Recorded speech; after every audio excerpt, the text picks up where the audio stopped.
The Sellout, the most least rating American satire in years, by Paul Beauty. I suppose that's exactly the problem. I wasn't raised to know any better. My father was Carl Jung, rest his soul, a social scientist of some renown.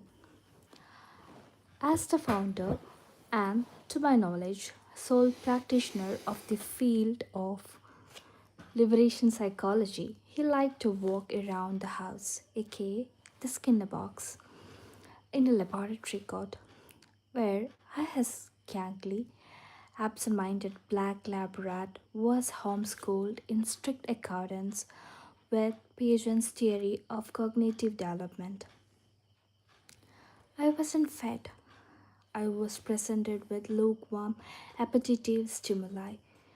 I wasn't punished, but broken of my unconditional reflexes.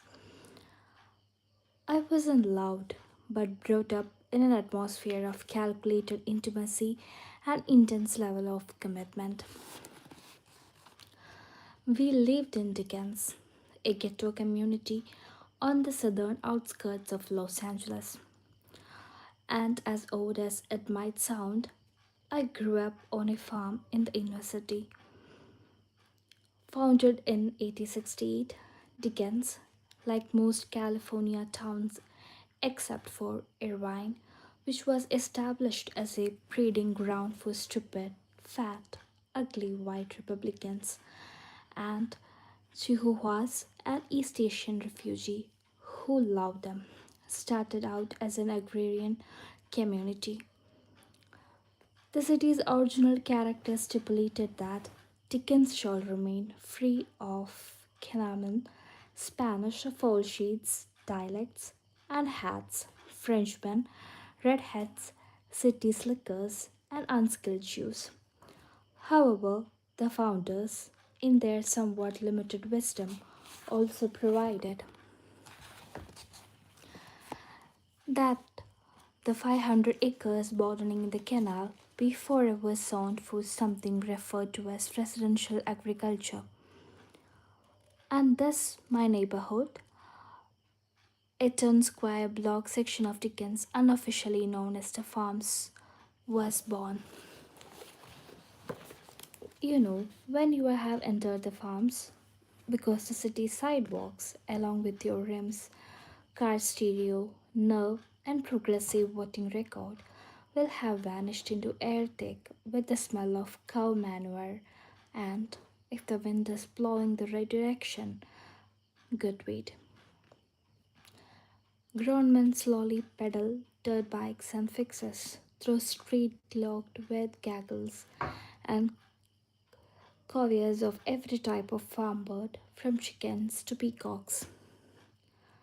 They ride by with no hands, counting small stack of bills, looking up just long enough to raise an inquisitive eyebrows and mouth. What's up? Cubo, wagon wheels nailed to front yards, trees, and fences lend the ranch style house a touch of pioneer authenticity that believes the fact that every window, entryway, and doggy door has more bars on it and padlocks than a prison commissionary. Front porch senior citizens and 8-year-old, we have already seen it all sit on rickety lawn chairs, waiting with switch bladders, waiting for something to happen, as it always did. For the 20 years I know him, Dad had been the interim dean of the Department of Psychology at West Riverside Community College. For him, having grown up as a stable manager's son on a small house ranch in Lexington, Kentucky, farming was nostalgic. And when he came out west with a teaching position, the opportunity to live in a black community and breed horses was too good to pass up, even if he would never really been able to afford the mortgage and the upkeep. Maybe if he had been a comparative psychologist, some of the horses and cows would have lived past the age of 3 and the tomatoes would have been fever worms. But in his heart, he was more interested in black liberty than in pest management and the well being of the animal kingdom. And in his quest to unlock the keys to mental freedom, I was his unafraid, his little case study. And when he wasn't teaching me how to ride, he was replicating famous social science experiments with me as both the control and the experimental group. Like any primitive Negro child lucky enough to reach the formal operational stage, I have come to realize that I had a shitty upbringing that I'll never be able to live down. I suppose if one takes into account the lack of an ethics committee to oversee my dad's child rearing methodologies, the experiment started innocently enough. In the early part of the 20th century, the behaviorist Watson and Rainer, in an attempt to prove that fear was a learned behavior, exposed 9-month-old little Albert to neutral stimuli like white rats, monkeys, and shivers of burn newsprint.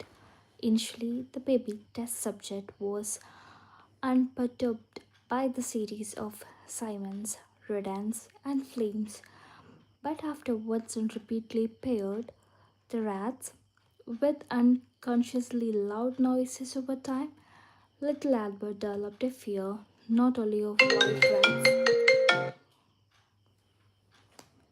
अच्छा